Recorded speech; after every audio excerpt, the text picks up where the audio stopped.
The once mighty King Murloc of the Draconis race slumped on his throne, the weight of his dying people heavy on his shoulders.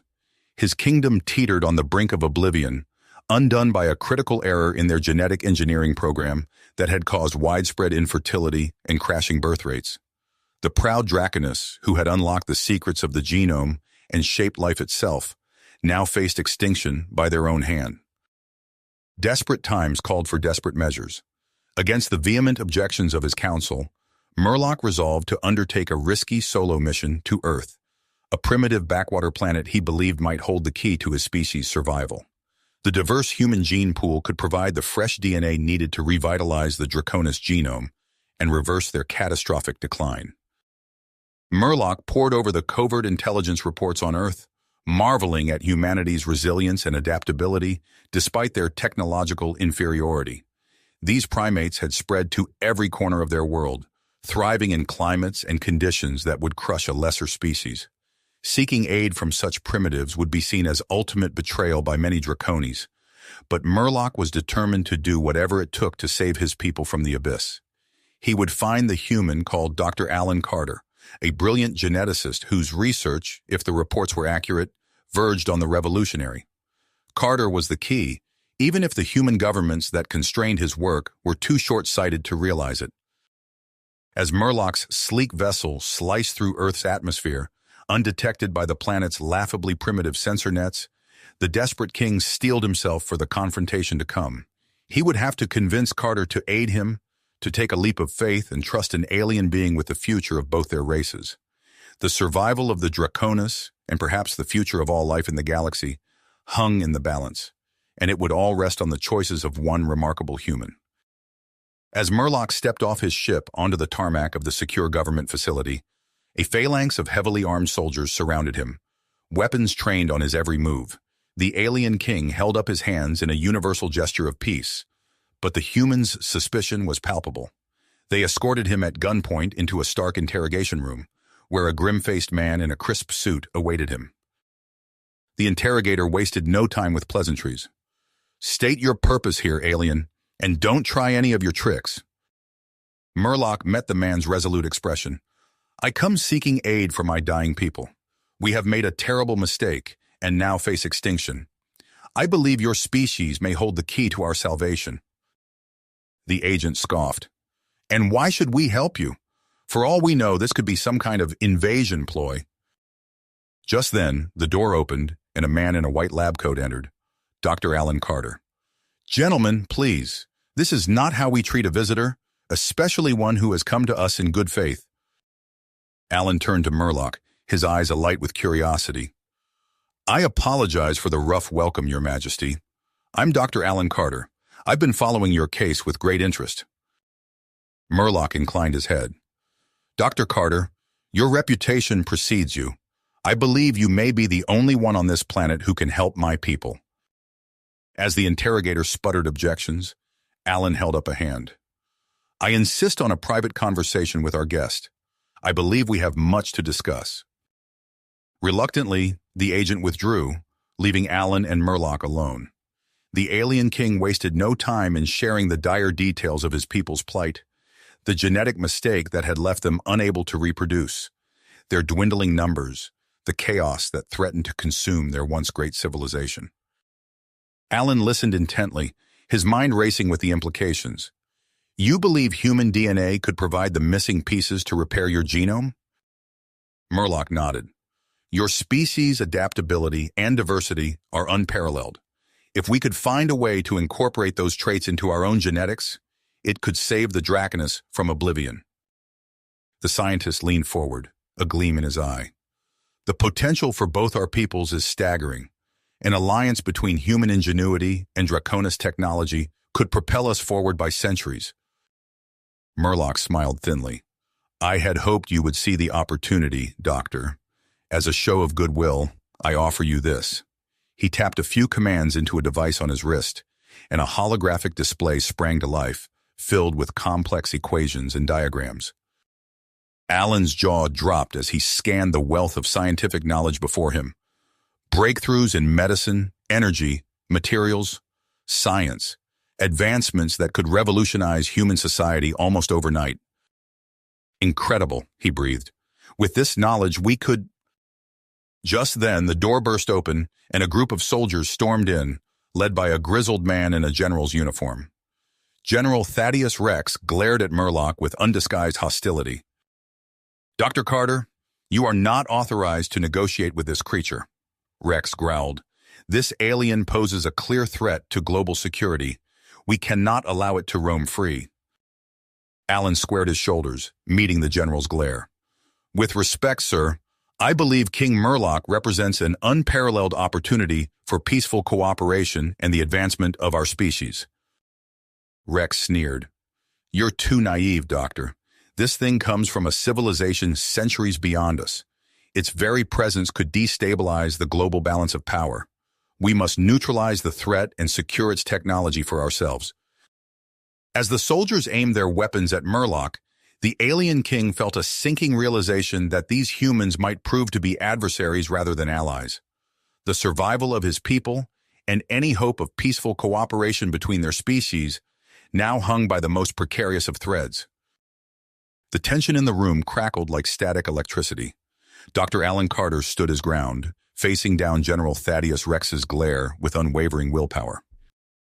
"General, with all due respect, you're making a grave mistake," Alan said, his voice steady despite the weapons trained on King Murlock. "This could be humanity's greatest opportunity for advancement." Rex's eyebrows furrowed. "And our greatest threat, we can't risk..." The door swung open, cutting him off mid-sentence. A woman strode in, her lab coat billowing behind her. Her sharp eyes took in the scene in an instant. "Gentlemen, let's take a breath," she said, her tone brooking no argument. "I'm Dr. Evelyn Shaw, Xenobiology Department." Murlock's reptilian eyes widened slightly, recognizing a potential ally. Evelyn turned to face the alien king. "Your Majesty, I've been studying your physiology since your arrival. Your claims about genetic engineering, they're true, aren't they?" Murlock nodded solemnly. "Every word, Doctor." She pivoted to address the room. "Then we have an unprecedented opportunity here. General, Dr. Carter is right about the potential benefits, but your concerns are valid too." She paused, letting her words sink in. "I propose a compromise. We work with King Murlock to understand the Draconis genetic crisis. In exchange, we negotiate for technological knowledge, focused on medicine and space exploration." The silence that followed was heavy with possibility. Alan's eyes lit up, while Rex's narrowed in calculation. Murlock, sensing the shift in the room, decided to take a risk. He addressed Alan and Evelyn directly, his voice low and urgent. "There's more. We have an embassy ship in orbit, undetected by your sensors. It contains a database of our civilization's knowledge, scientific and cultural. Grant me your aid, and I'll give you access." Alan inhaled sharply, his mind racing with the implications. Evelyn leaned forward, intrigued. Even Rex seemed to hesitate, the potential rewards warring with his ingrained suspicion. The delicate balance of the moment shattered as alarms blared throughout the facility. Red emergency lights bathed the room in an eerie glow. A security officer burst in, breathless. "Sir, we have an intruder, some kind of alien. It's heading this way, fast." Chaos erupted. Soldiers moved to secure the room, Rex barking orders. In the confusion, a lithe figure slipped through the doorway, moving with inhuman speed. Before anyone could react, the intruder had Murlock in their sights, a strange weapon raised. "For Dracon!" the assassin cried, finger tightening on the trigger. Time seemed to slow. Alan saw Jake, the young security officer who'd been quietly guarding the door, launch himself forward. He collided with the assassin just as the weapon discharged, sending the shot wide. Energy crackled across the wall, leaving a scorched hole. In the ensuing scuffle, the assassin managed to break free. They paused at the doorway, locking eyes with Murlock. "This isn't over, traitor," they hissed before vanishing into the corridor. Murlock slumped against the wall, visibly shaken. "Azara," he muttered. "She's one of Lord Kravis's agents. My fears were right. There are factions who will stop at nothing to prevent this alliance." The room fell silent as the implications sank in. The stakes had just become much higher. Murlock straightened, his eyes blazing with renewed commitment. "We must act now. Help me reach the embassy ship. Let me secure the genetic samples I need. Please, my people are running out of time." General Rex stepped forward, a calculating look in his eye. "Very well, alien. We'll assist you on one condition. A human delegation accompanies you back to your homeworld to ensure this exchange is completed fairly." Murloc hesitated, weighing his options. Finally, he nodded. "Agreed." As plans were hastily made to reach the hidden ship, none of them noticed the small drone hovering outside the window, transmitting everything back to a cloaked vessel in orbit. Inside, Azara's lips curled into a snarl as she relayed her report. "Lord Kravis, Murloc has made his move. He plans to leave with human genetic samples." A deep, menacing voice rumbled through the communication device. "Gather your strike team, Azara. Intercept them before they leave Earth's atmosphere. The fate of Dracon Prime depends on it."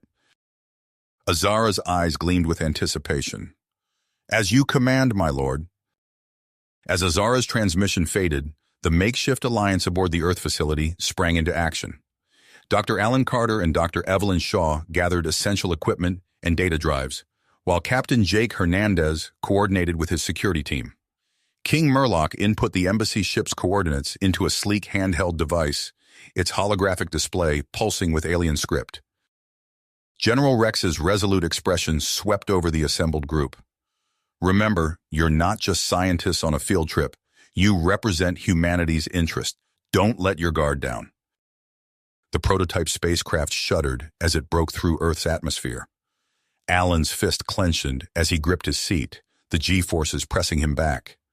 Evelyn's eyes were fixed on the readings from Murloc's device, guiding their ascent towards the cloaked Draconis vessel.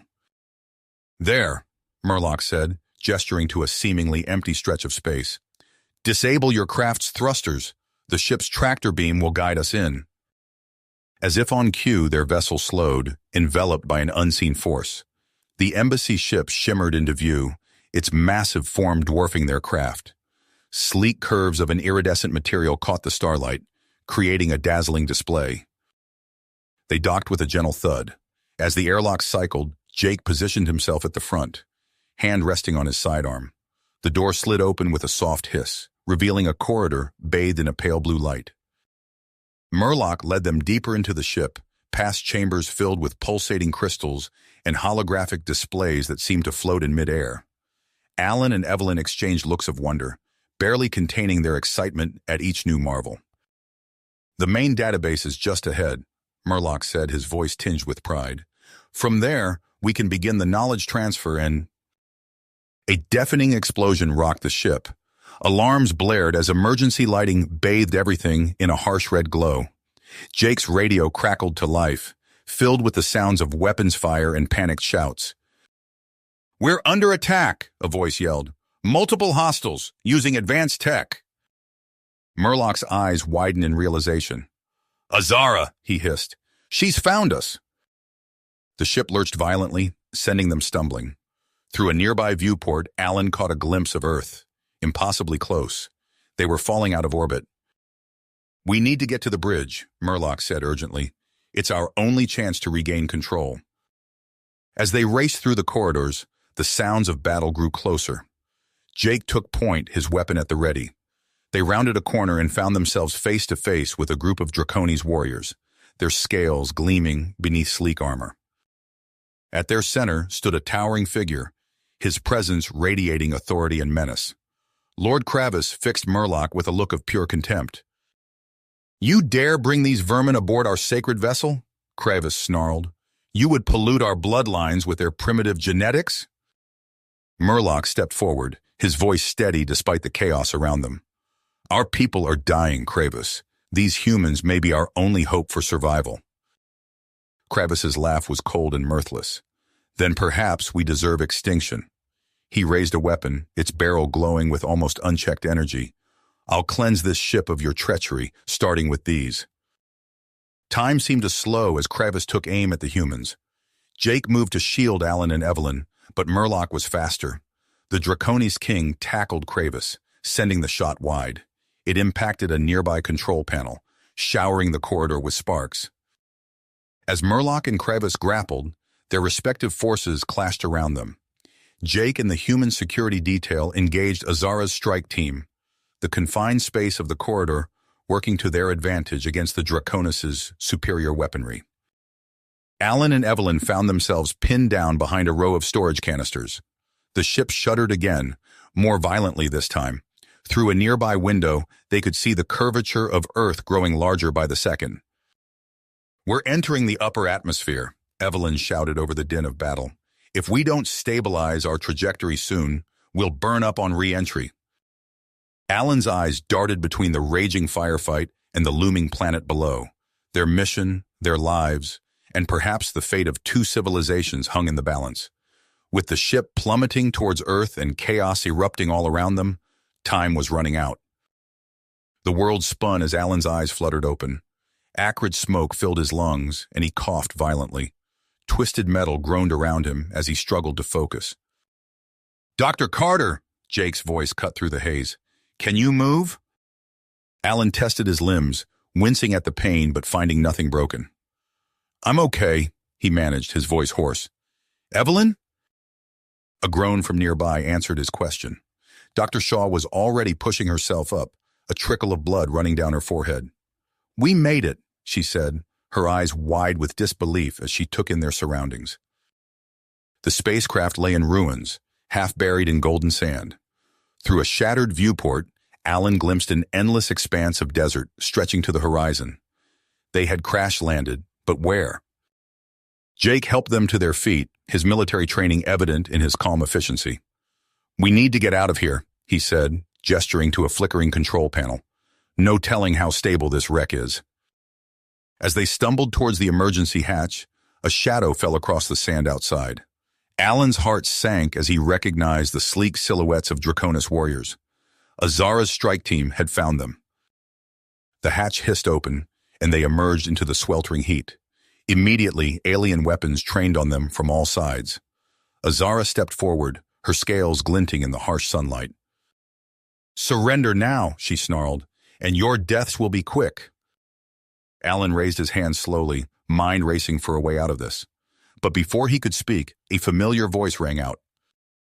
"Stand down, Azara." King Murloc strode into view, his regal bearing unchanged despite the ordeal they had all endured. Azara's eyes widened in shock. "My Lee," she stammered, "we thought—" "Your loyalty is commendable," Murloc cut her off, "but misplaced. These humans are not our enemies."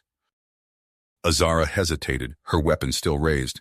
"But Lord Kravis has been defeated," Murloc said firmly.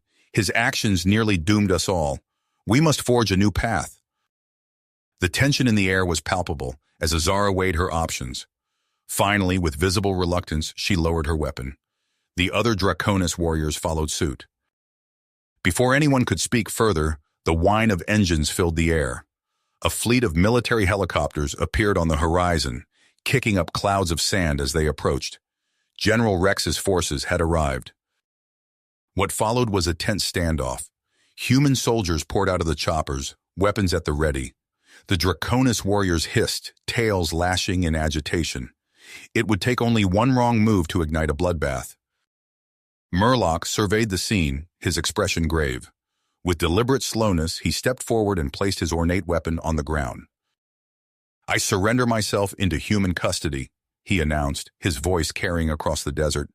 "Let there be no more violence between our peoples this day." Alan watched in amazement as the Draconis king was led away in restraints. Even Azara, fierce as she was, seemed stunned by this turn of events. Hours later, they found themselves back in the secure facility. Alan's head was still spinning from the debriefing, where Murloc had revealed his successful download of the Draconis genetic database. "It's our only chance now," Evelyn said, her eyes alight with scientific fervor. "If we can combine that data with human DNA, we might be able to synthesize a treatment." Alan finished, the possibilities unfolding in his mind. Something to revitalize the Draconis genome without the need for, well, without the need to breed with humans, General Rex said bluntly, striding into the room. His face was a mask of almost unchecked fury. After the devastation your little power struggle caused, alien, why should we help you at all? Murloc met the general's glare unflinchingly. Because it is the right thing to do, he said simply, and because the knowledge we can share will benefit both our peoples for generations to come. Rex's teeth gritted, but he nodded curtly. Very well, you'll have your chance, but one wrong move and this whole thing ends. Understood? As the general left, Alan approached Murloc. The Draconis king looked weary, the weight of his responsibilities evident in every line of his face. Thank you, Alan said quietly, for trusting us. Murloc's reptilian eyes softened slightly. Perhaps it is time we both learn to trust, Dr. Carter. The road ahead will not be easy. Little did they know just how prophetic those words would prove to be. As they began their work, light years away on Dracon Prime, the first tremors of civil unrest were already beginning to shake the very foundations of Draconis society. The laboratory hummed with nervous energy as Dr. Alan Carter adjusted the final settings on the gene sequencer. Weeks of sleepless nights had led to this moment. Beside him, Dr. Evelyn Shaw's eyes gleamed with a mixture of exhaustion and excitement as she double-checked the genetic formulas on her tablet. Ready? Alan asked, his finger hovering over the activation switch. Evelyn nodded. Let's hope this works. The machine whirred to life, its display flickering with rapidly scrolling data. Alan and Evelyn watched, scarcely daring to breathe, as the synthesizer began combining the carefully selected human DNA samples with the genetic information from Murloc's archive. Hours ticked by. The scientists took turns monitoring the process, catching brief moments of rest on cots set up in the corner of the lab. Finally, as the first rays of dawn crept through the reinforced windows, a soft chime signaled the completion of the synthesis. Alan's hands shook slightly as he removed the vial of iridescent liquid from the machine. We did it, he whispered, holding it up to the light. The treatment is ready. The news spread quickly through the facility. General Thaddeus Rex arrived within the hour, his face a mask of stern anticipation. You're certain this will work? He demanded, eyeing the vial suspiciously. As certain as we can be without a live trial, Evelyn replied. The simulations show a 97% chance of success. Rex nodded curtly. Very well, we'll proceed with a small-scale test. But I want it understood that this is as much about evaluating potential military applications as it is about helping the aliens. King Murloc entered the room, flanked by a contingent of human guards and his own Draconis warriors. The alien monarch's eyes fixed on the vial in Alan's hand. Is that it? Murloc asked, his voice filled with barely held-back hope. The key to saving my people?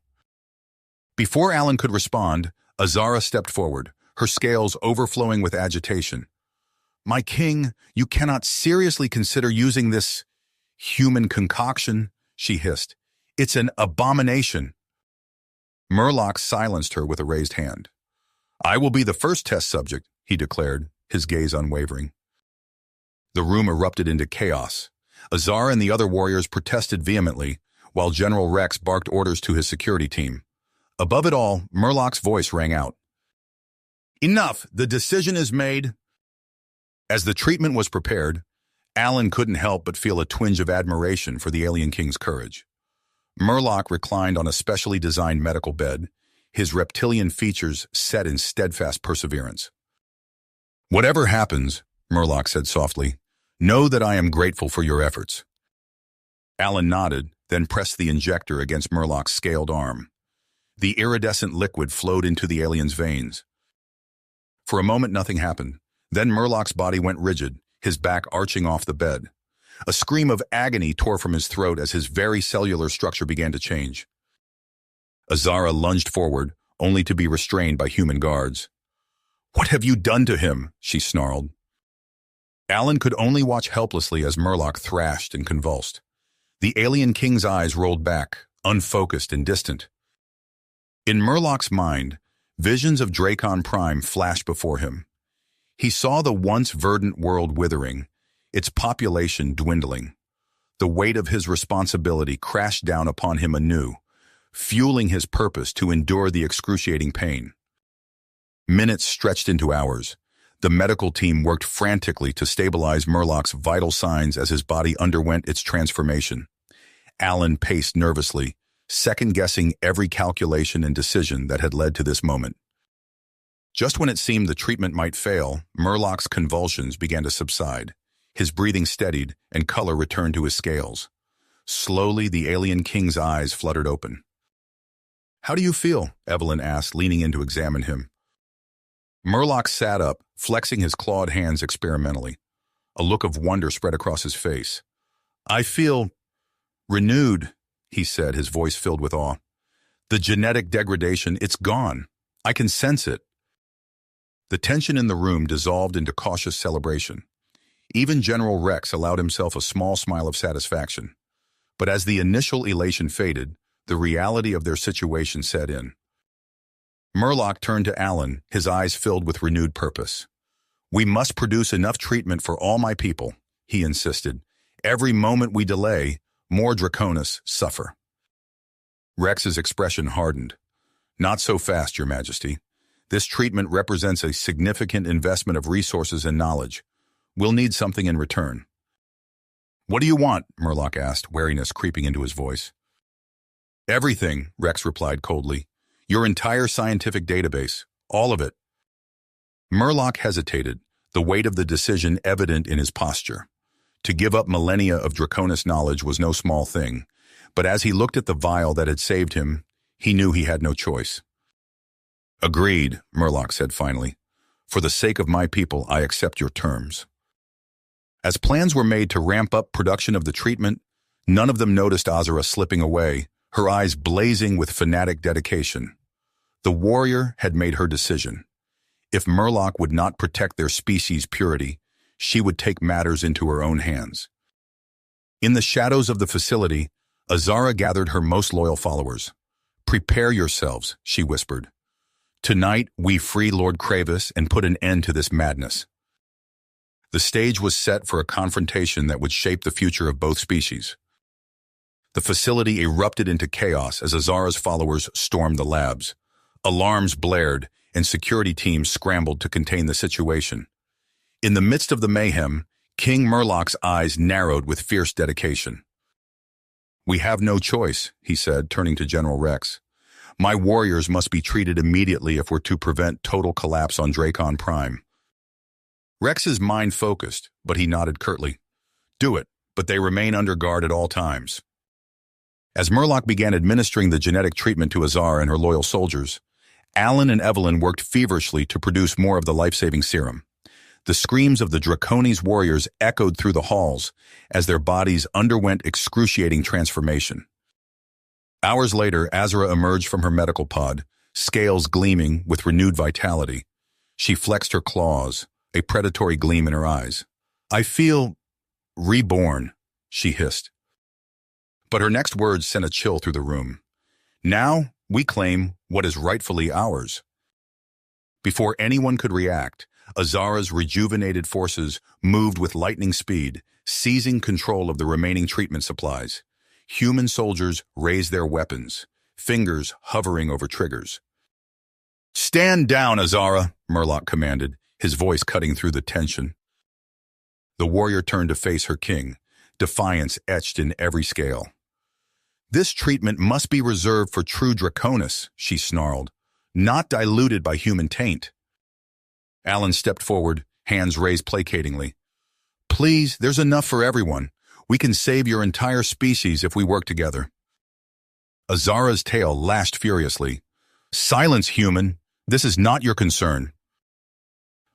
The standoff intensified as both sides readied for combat. Murlock's eyes darted between his warriors and the human forces, calculating his next move. "Enough!" he roared suddenly. All eyes turned to the Draconis king. "Azara, I challenge you to ritual combat. The victor will decide the fate of our people." A hush fell over the room. Azara's mouth curled into a savage grin. "I accept, my king." The two combatants faced each other in a hastily cleared area. Human and Draconis alike formed a tense ring around them.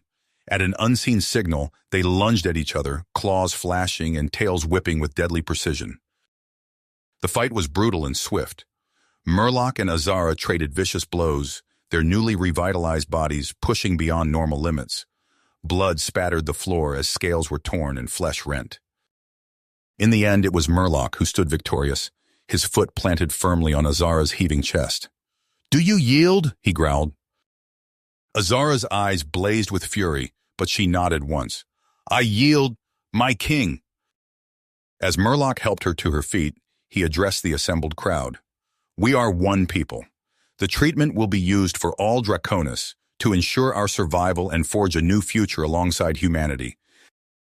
Azara bowed her head, accepting her defeat with warrior's grace. "I will honor our ways," she said. "My forces are yours to command in quelling the rebellion on Dracon Prime." With the immediate crisis averted, Murloc turned to General Rex. "We must act quickly. My world teeters on the brink of collapse." Rex nodded grimly. "Agreed, but remember, alien, we'll be watching your every move." As plans were made for the Draconis strike force to depart, Jake Hernandez approached Murloc. "Sir, I'd like to volunteer as a liaison for this mission." Murloc studied the human soldier, noting the unwavering determination in his eyes. "Very well," he said. "You will fight alongside us, forging bonds between our peoples in the crucible of battle." The preparations intensified, a palpable sense of urgency gripping both humans and Draconis. As ships were readied and weapons checked, Alan caught a glimpse of General Rex speaking quietly with a group of scientists. "Need to close the gap," Rex was saying. "Reverse engineer everything we can from their database. We can't afford to fall behind." Alan's brow furrowed with concern, but before he could dwell on it, Evelyn called him over to assist with the final batches of the treatment. As the Draconis strike force prepared to embark, Murloc addressed his warriors one last time. "We fight not just for our own survival, but for the future of two civilizations. Let us show humanity the true strength of the Draconis people." With a thunderous roar, the assembled warriors pledged their loyalty. Jake stood among them, his human frame dwarfed by his alien comrades, but his spirit no less fierce. The ship's engines roared to life, carrying within them the hopes of two worlds. As they rose into the sky, destined for the embattled surface of Dracon Prime, those left behind could only wait and wonder what the coming conflict would bring. The Draconis warships pierced Dracon Prime's atmosphere, their hulls glowing red-hot from the friction. Captain Jake Hernandez gripped his seat as the flagship bucked and shuddered, his eyes wide at the devastation below. Crumbling spires and smoldering craters marred the once majestic skyline of the royal capital. "By the stars," Jake breathed, "it's worse than we imagined." King Murloc's scaled fingers tightened on the command console. "This is the price of division," he growled. "Pilot, take us in low. Target the separatist anti-aircraft batteries." The ship banked hard, diving towards the cityscape. Brilliant energy beams lanced out, vaporizing enemy emplacements in explosions of superheated plasma. Jake winced as he saw figures scattering in the streets below. "Your Majesty," he said, "those look like civilians down there." Murloc's eyes narrowed. "Many innocents suffer in this conflict, Captain, but we cannot hesitate. The survival of my entire species hangs in the balance." Jake nodded grimly, pushing down his unease as the assault continued. The air filled with the screech of Draconis fighters and the thunderous impacts of their weaponry. On the ground, chaos reigned. Murloc's loyalist forces poured from their transports, immediately engaging the entrenched separatists. Energy weapons crackled and claws clashed as the two factions tore into each other with primal fury. Jake found himself in the thick of it, his human frame dwarfed by his Draconis allies. He raised his rifle, picking off a separatist sniper perched in a crumbling tower. "We're pinned down," he shouted into his comm. "They've got heavy weapons in that plaza ahead." Murloc's voice crackled back. "Understood, Captain. Calling in air support now."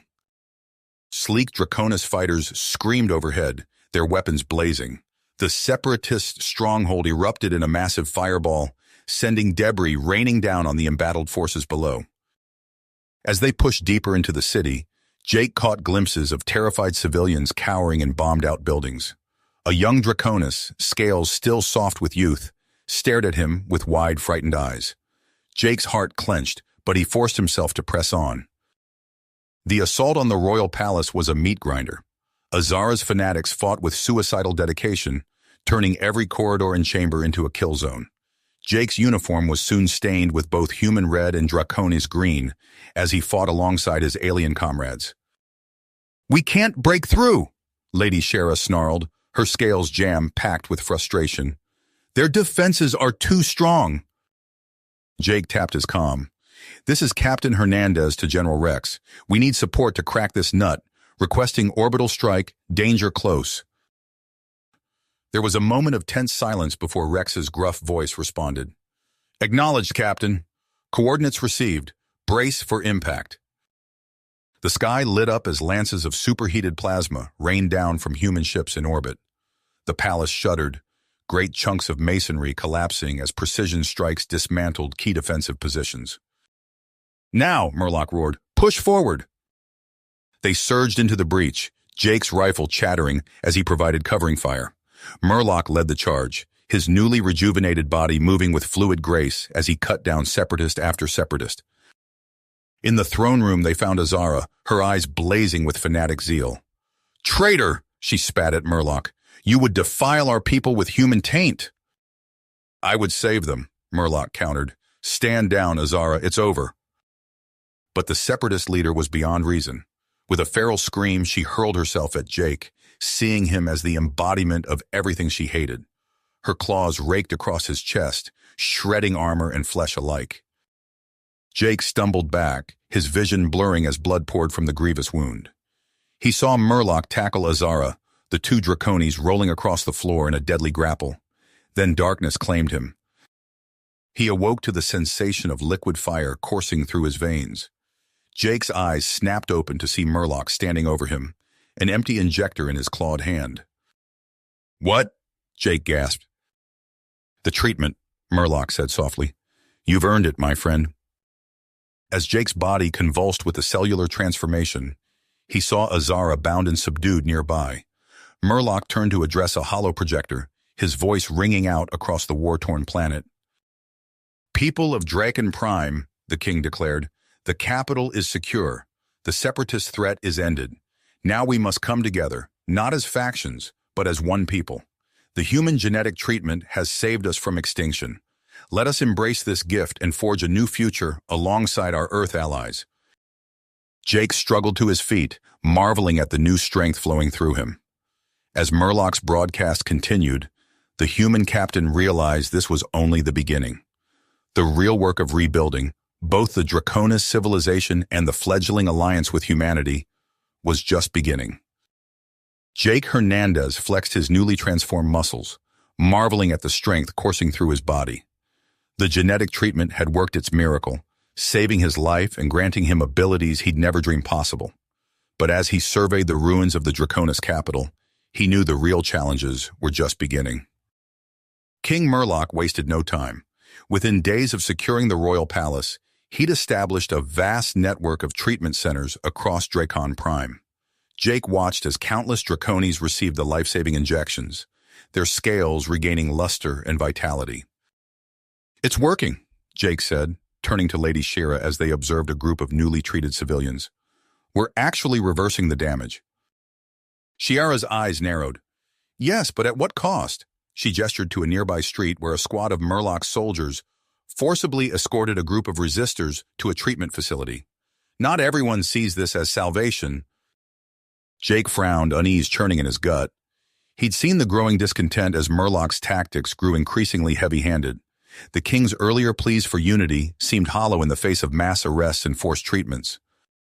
A commotion drew their attention. A group of separatists had barricaded themselves in a crumbling tower, refusing to submit to the genetic therapy. Murloc himself strode towards the standoff, his face a mask of drive. "This is your final warning," the king's voice boomed. "Accept the treatment or face the consequences of your treason." "Death before corruption," came the defiant reply. Jake stepped forward. "Your Majesty, maybe we should—" But Murloc had already given the signal. His troops stormed the building, the sounds of struggle and screams echoing through the streets. Jake's enhanced hearing picked up the sickening crunch of bones and the hiss of injectors being forcibly applied. As the last of the resistors were dragged away, Jake caught a glimpse of a familiar face slipping into the shadows of an alleyway. Azara, the separatist leader, had escaped capture, no doubt to plot her next move. Jake's comm unit crackled to life. "Captain Hernandez, this is General Rex. Report to the Earth Embassy immediately. We have a situation." The human embassy was a hive of activity when Jake arrived. He found General Rex in a heated discussion with Dr. Alan Carter and Dr. Evelyn Shaw. "We need more time," Alan was saying. "These technologies are incredibly complex. We can't rush us." Rex pounded his fist on the table. "Time is a luxury we don't have, Doctor. Every day we delay gives our rivals a chance to get ahead." Jake cleared his throat. "Sir, you wanted to see me?" Rex's eyes narrowed as he took in Jake's altered appearance. "Hernandez. Good. I need you to escort our lead scientist to a new secure facility. We're accelerating the reverse engineering process." As they made their way to the lab, Jake couldn't shake a sense of foreboding. The tension in the air was palpable as they passed checkpoints manned by heavily armed guards from multiple Earth nations. Inside the facility, Jake's enhanced senses were assaulted by a cacophony of sounds and smells. Sparks flew as engineers tinkered with alien alloys. Holographic displays flickered with equations beyond his comprehension. A gruff voice speaking Russian caught his attention. Jake turned to see a wiry man with wild gray hair gesticulating excitedly to a group of wide-eyed scientists. "That's Dr. Sergei Volkov," Alan explained. "Brilliant mind, but intense." Volkov noticed their approach and hurried over, his eyes gleaming with manic energy. "Ah, Captain! You must see this!" He grabbed Jake's arm, pulling him towards a pulsing, crystalline structure. "The temporal resonance is unmistakable," Volkov babbled. "Do you understand what this means? Time itself is malleable." Jake's blood ran cold as the implication sank in. He opened his mouth to speak, but alarms suddenly blared throughout the facility. Armed men burst through the doors, weapons raised. "Nobody move!" a Chinese soldier shouted. "This research is now under our protection." Jake's enhanced reflexes kicked in. He shoved Alan and Evelyn behind a workbench as gunfire erupted.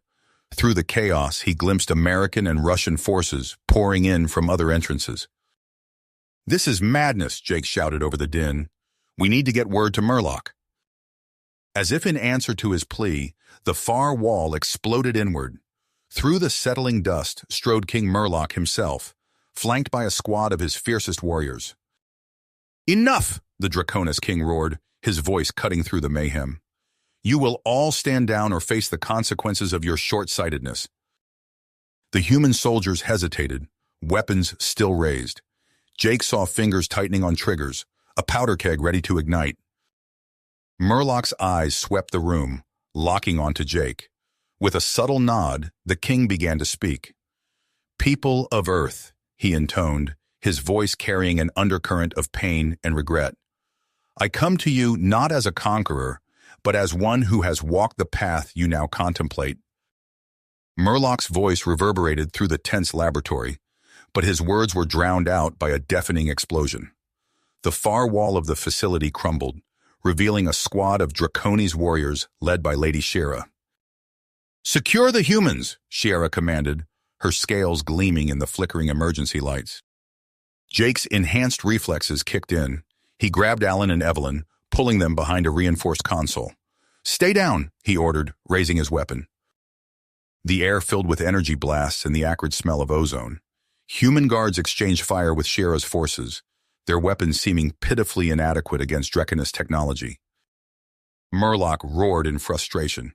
"Shira, this madness ends now!" But his words fell on deaf ears. The reformed separatists pushed forward, their singular goal clear: to capture the human scientists and their research. Amidst the chaos, a familiar figure emerged. Azara, her eyes blazing with fanatical zeal, led a group of radicals through the breach. "Death to the unclean!" she shrieked, hurling a pulsing device towards the center of the lab. Jake's eyes widened in recognition. "Demolition charge!" he yelled, diving to intercept it. But he was too late. The device detonated, sending a shockwave of energy rippling through the facility. The air itself seemed to warp and twist, reality bending in impossible ways. Alan stumbled to his feet, his face ashen. The temporal matrix! It's destabilizing! Evelyn frantically typed at a nearby console, her fingers flying across holographic keys. We're losing containment. The time fractures are spreading exponentially. Jake watched in horror as cracks of shimmering energy spread across the lab like spiderwebs. Through each fissure, he glimpsed alternate versions of the same moment. Some where Murloc never allied with humanity, others where the Draconis genetic plague had run its course. "We have to shut it down!" Jake shouted, fighting his way towards the main temporal device. But with each step, the fabric of reality seemed to unravel further. Jake found himself reliving moments from the past few days, each time with subtle variations. He saw Murloc's forces storming the capital again and again, the outcomes shifting like sand in an hourglass. Through the quantum haze, Jake locked eyes with Alan. The scientist's form flickered, overlapping with countless alternate versions of himself. "There's only one way," Alan's voice echoed, distorted and stretched across timelines. "We have to sever the connection, reset everything." Jake felt a surge of protest rise in his throat, but the words died as he saw the utter devastation spreading beyond the lab. The city outside was a kaleidoscope of diverging histories, each more catastrophic than the last. With trembling hands, Alan activated the facility's final failsafe. A blinding light engulfed everything, and Jake felt reality itself begin to dissolve. The last thing he saw was Murloc's face, an expression of profound regret etched on his reptilian features. Then, in a soundless explosion of pure white, the universe blinked out of existence. For an eternal instant there was nothing, no thought, no time, no space. Then, like the first spark of creation, a single point of light bloomed in the void. Within it, a new cosmos began to unfold, untouched by the mistakes of the past. And somewhere in that pristine emptiness, a fragment of data pulsed with a final, desperate message. Alone we were doomed, but together we had a choice. You have reached the end of the story. If you enjoyed this story and want to support us, please leave a like and subscribe to our channel, and for every comment that says 88, I will heart every single one of them. Thank you for your time.